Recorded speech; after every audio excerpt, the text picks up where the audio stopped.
last 4 years now, I've been running a company called Curiosity, which is in the educational space. So I'm very passionate about this whole idea of communication and what is it that we can do to help college students actually become more employable. So with all this in mind, we know that of course learning English is very difficult. It's not something that I don't think there are too many shortcuts to it. There are solutions like words Maya and so on. But at the end of the day, it is a very difficult language, right? It's very complex. It's the grammar is complex. The vocabulary is huge and growing day by day, not even year by year, month by year. And to top it all, it seems to be one of those languages where there are more exceptions than rules. I've seen how the Chinese learn English for the same duration that we in India do, right? Probably more. They start in grade 1 and they study English. It's one of their most critical subjects. But at least when I was there 10, 15 years ago, they still struggled to speak English simply because they didn't use it as much.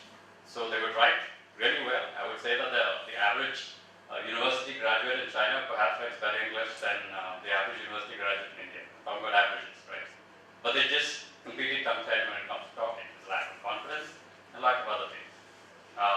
Keeping all this in mind, I don't want to talk about how English is difficult to learn, but simply from an employability perspective, and given that the audience here is largely college and leaders and academicians, I think a few things perhaps would help in sort of inculcating in students, right? And I was asked to talk by Harshad asked me to talk more about what are the key sort of communication skills that are required in sales and marketing. Because I spent a lot of my career in sales and marketing, and even today running a company, obviously, sales and marketing are both very critical.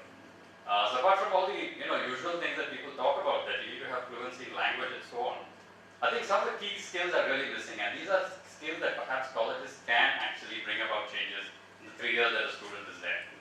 One is listening skills. It's completely underestimated, and I don't know even if solutions like Words Maya actually train for that. But in sales and marketing, you really need to listen. I have seen so much in my career of how the best sales guys are the people who really shut their mouth and listen first. Whereas the common notion is sales guy, trigger happy, talks a lot. But I'll just give you a very simple example to help understand this. You're a company and you've got 2 products. You walk into your client or your prospective client.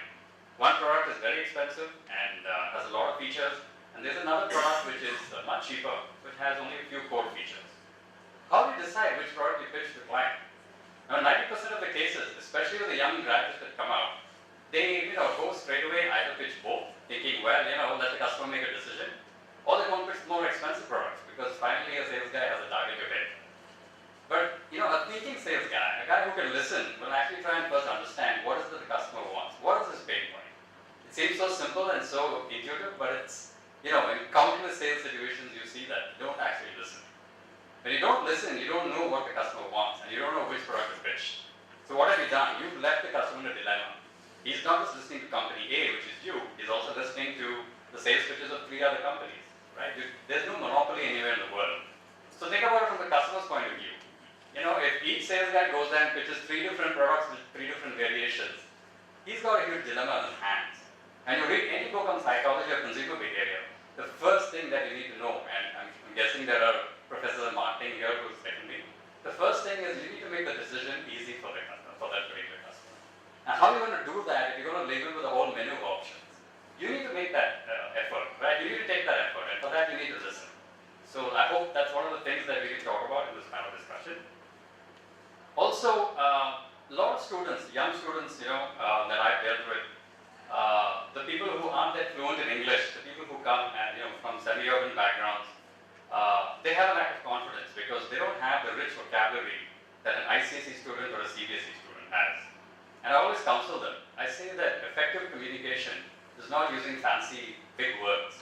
It's really about getting your ideas conveyed using the most simplest form of communication. Take the big event that shook the world that nobody predicted, Donald Trump beating Hillary, right? I'm sure everyone has an opinion about it, but one simple thing that stood out is Carnegie Mellon University did a study of Donald Trump's English test. Accidentally or not, all his speeches were at a grade 4, at a standard 4 English level. That's the grammar and that's the vocabulary that he course, addressing the Ivy League crowd, right? So how do you connect with an audience if you don't use simple communication, right? And in most cases, you tend to overestimate that other person's ability to receive it. Secondly, and this is again very important for students who are just graduating, I'd like to read, there was a student who interned, and on January 6th, he sent me an email saying, I'm applying to Pune University MBA colleges, and can you help me please with my statement of purpose? So I said, sure, why don't you send me what you drafted? So if I can take another minute, I'd just like to read this to set this in context, right? This is his statement of purpose for admission to a prestigious MBA college belonging to Pune University. It was only during graduation that I could transcribe that evolution and development is necessary for a society to sustain and grow as a whole. The privileges of a humble beginning equipped me with this thirst of learning.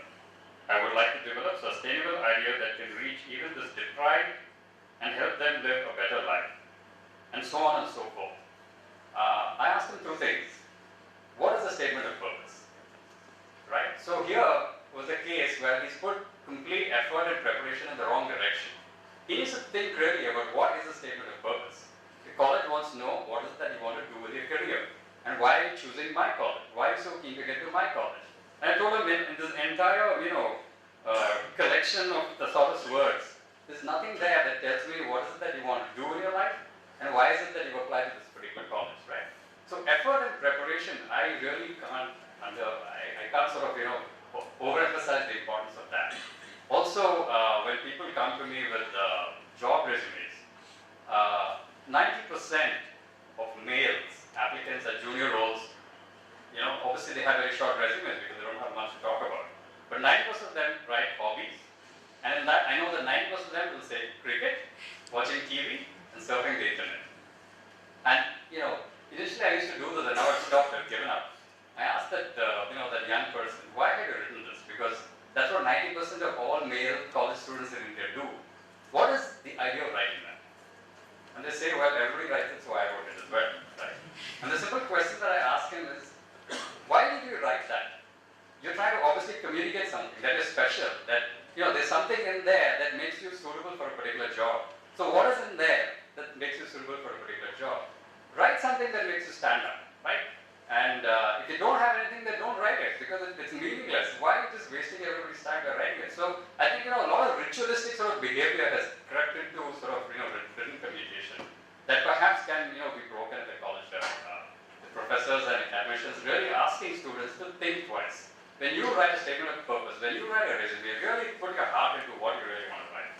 And all of us as students, I think, are guilty of this. I remember graduating from XLR, we were all preparing for college interviews, and there was a common printer where we used to take printouts of our resumes. So we had a computer lab. I guess it's now a relic of the past with everybody having laptops. But the day before the interview, everybody goes scrambles into the computer lab, and you start finishing up your resume, and you fire a print.